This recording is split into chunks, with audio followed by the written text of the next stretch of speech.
Well, now we shall proceed with the oath taking. The oath takers, please remain standing while the rest of the guests, please be seated.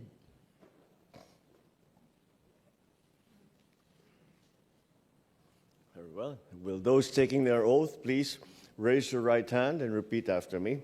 I, your name. Having been promoted to the rank of your rank, do hereby solemnly swear that I will well and faithfully discharge, to the best of my ability, the duties of my present position and of all others I may hereafter hold under the Republic of the Philippines, that I will support and defend the Constitution of the Philippines, that I will bear true faith and allegiance to the same, that I will obey the laws, legal orders, and decrees promulgated by the duly constituted authorities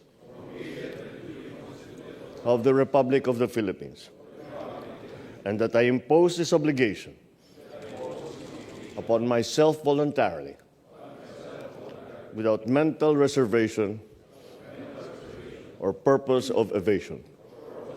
So help me God. Congratulations. The oath takers may be seated. Well, to deliver his message, the President of the Republic of the Philippines, His Excellency Ferdinand R. Marcos Jr.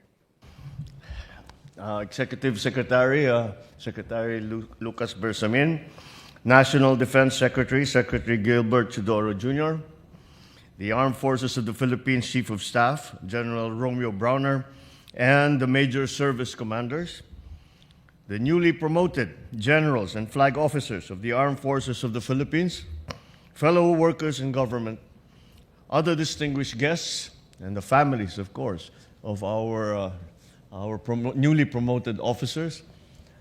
Welcome to Malacanang. Good afternoon.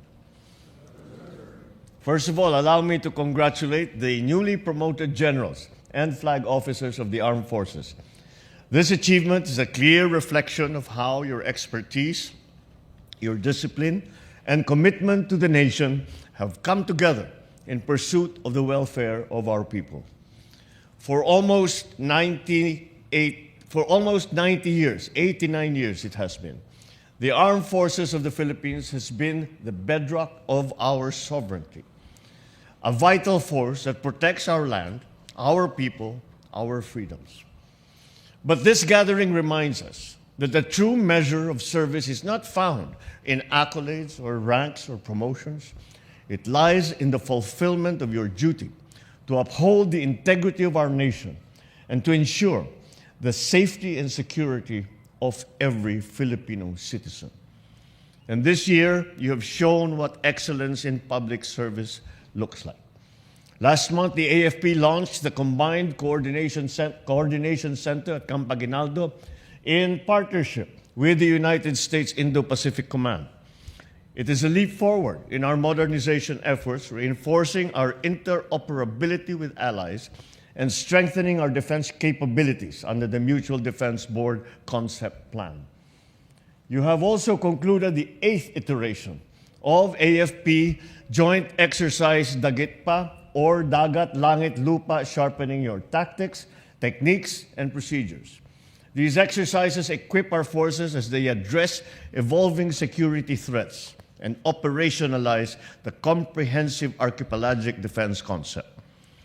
Beyond military operations, you have been instrumental in providing humanitarian assistance and disaster response during some of our darkest hours. In the wake of severe tropical storms Christine, Nika, super typhoons Leon and Pepito, your swift and coordinated efforts saved many, many lives. These actions remind us that the AFP is a force of compassion.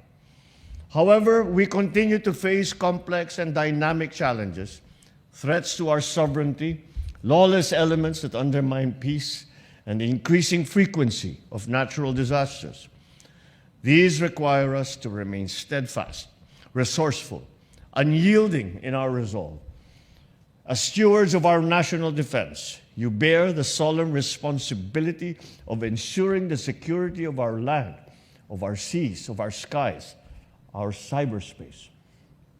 In defending our waters, we must uphold international maritime laws, deepening our commitment to regional peace and cooperation. By fostering coordination amongst nations, we can safeguard stability while advancing our collective interests. Diplomacy rooted in strong legal foundation is our most effective instrument in navigating these endeavors. Equally, we must continue to empower our troops to serve our communities better. Train them to respond not only with skill, but with empathy, ensuring that their actions reflect the highest ideals of public service. After all, the stars on your shoulders signify the responsibilities you now carry, the trust of the Filipino people, the security of our nation, and the future of generations yet to come. Every decision we make now, every action that we take, will help shape the course of our republic.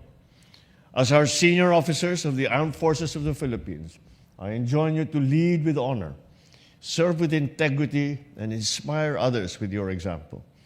Stand with your troops, stand for the Constitution, and above all, stand for the Filipino people. This administration will remain your steadfast partner in strengthening our institutions and upholding the rule of law so we can build a bagong Pilipinas that is stronger, that is more secure, more equitable for all. Mabigat man ang inyong sinumpang tungkulin, marami mang hamon ang kailangan harapin. Makakaasa kayo na ang buong bansa ay kasama ninyo, nagdadasal para sa inyong kaligtasan, sumusuporta sa inyong mga hakbang, at umaasang maglilingkod kayo ng may katapatan sa ating bayan. Higit sa lahat, isulong natin ang mga pangarap ng bawat Pilipino sa pamamagitan ng bawat misyon na naitupad natin, bawat sakripisyong inaalay, at bawang hamong tinapatan ng tagumpay. Maraming salamat. Mabuhay ang Armed Forces of the Philippines. Mabuhay ang bagong Pilipinas. Well, thank you, Mr. President. The President is requested to remain on stage for the photo opportunity.